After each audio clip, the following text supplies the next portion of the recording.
विवाह संस्कार के मायने। वैवाहिक कार्यक्रम में शामिल होने या फिर खुद ही अपने विवाह के दौरान क्या आपने कभी विचार किया है कि विवाह की इस प्रथा की शुरुआत कहाँ से हुई?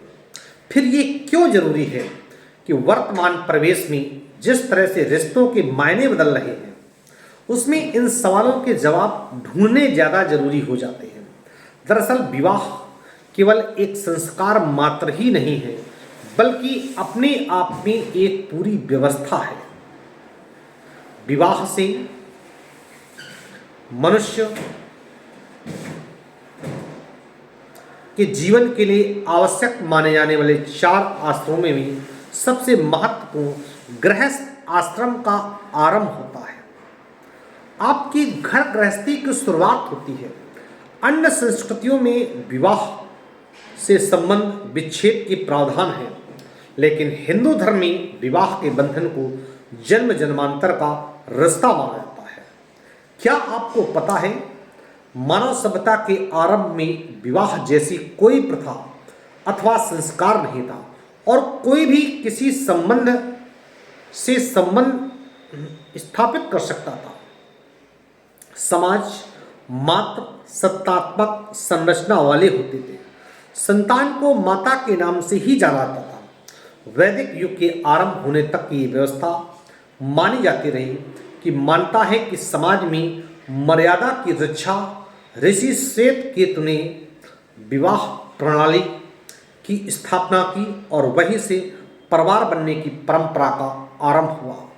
मनुस्मृति में 8 प्रकार के विवाह संस्कारों को बताया गया है।